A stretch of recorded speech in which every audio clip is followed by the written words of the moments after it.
Et pour en savoir plus, direction Washington et Sonia Dridi. Bonsoir Sonia.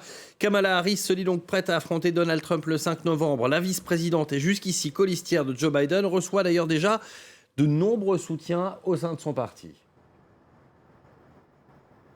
Oui, ces dernières heures, il y a eu une avalanche de soutien pour Kamala Harris au sein du Parti démocrate, que ce soit un ancien président comme Bill Clinton, une ancienne candidate à la présidentielle comme Hillary Clinton, ou encore un ministre actuel, Pete Buttigieg. Il y a même eu le soutien de Gavin Newsom. C'est un soutien phare parce que beaucoup voyaient le gouverneur de Californie comme un potentiel nominé pour la course à la présidentielle. Et il y a même eu le soutien d'élus influents comme par exemple celui d'Alexandria Ocasio-Cortez, alors que cette parlementaire, il y a quelques jours, disait son soutien à Joe Biden et disait que quel que soit l'autre candidat ou candidate, il y avait cette nouvelle candidature pouvait présenter des risques. Donc Alexandria Ocasio-Cortez aussi a apporté son soutien à Kamala Harris. Et puis surtout, on sent une base démocrate très enthousiasmée.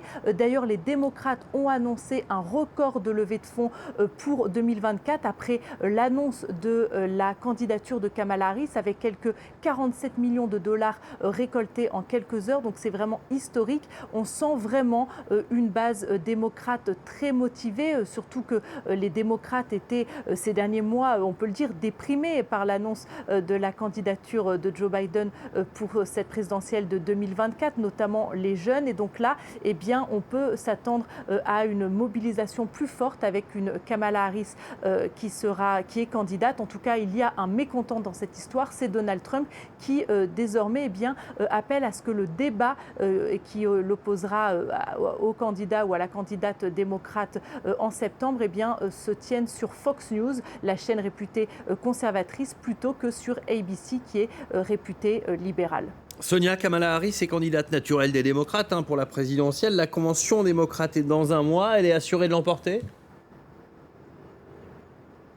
Alors, a priori, vu l'avalanche de soutien qu'a reçu Kamala Harris, il y a peu de chances que ce ne soit pas elle qui remporte la nomination à la convention démocrate qui débutera le 19 août à Chicago. Alors certains notent le silence pour l'instant de Barack Obama, l'ancien président, sur le sujet, mais il semble peut-être attendre de voir ce que va décider le parti avant de lui-même apporter officiellement son soutien.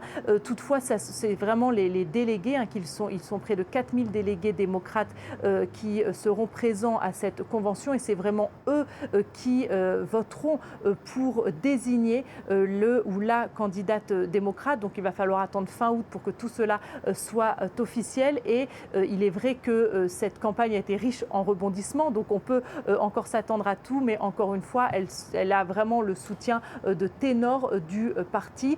Et puis, selon les sondages, alors selon les derniers sondages, elle est devancée par Donald Trump au niveau national de 3 ou 4 points, mais dans certains États, elle est donnée gagnante. Par exemple, elle est donnée gagnante en Virginie, elle est donnée derrière Donald Trump d'1 point en Pennsylvanie, qui est un État clé. Donc ça dépend des États. Et puis, elle n'a pas encore lancé sa campagne, donc tout pourrait changer après qu'elle lance officiellement sa campagne. Une dernière chose, Sonia. On commence à en savoir davantage sur les conditions lors desquelles Joe Biden a décidé de se retirer. Oui, finalement, la pression semble avoir eu raison de l'obstination de Joe Biden et tout s'est vraiment accéléré ce week-end. C'est tout d'abord samedi soir, Joe Biden qui a reçu 2 de ses plus proches conseillers, des amis à sa résidence balnéaire du Delaware, là où il était confiné en raison de son Covid. Donc Steve Ricchetti et Mike Donilon sont venus chez lui. Ils lui ont présenté les récents sondages collectés par le Parti démocrate qui n'étaient pas bons. Et donc c'est là que Joe Biden aurait pris sa décision après avoir évidemment consulté sa famille, qu'il consulte ces dernières décennies à chaque fois qu'il a une décision importante à faire. Et c'est à 13h45 heure locale ce dimanche, donc vraiment peu de temps avant d'avoir publié sa lettre sur le réseau social X, qu'il a officiellement pris sa démission et d'ailleurs officiellement pris sa décision. Et d'ailleurs, beaucoup de ses conseillers ou de membres de la campagne l'ont appris quelques minutes seulement avant que sa lettre soit publiée sur le réseau social X. Donc ça a été vraiment un moment très difficile, on le sent pour Joe Biden. D'ailleurs, certains de ses proches, comme le sénateur du Delaware Chris Coons, ont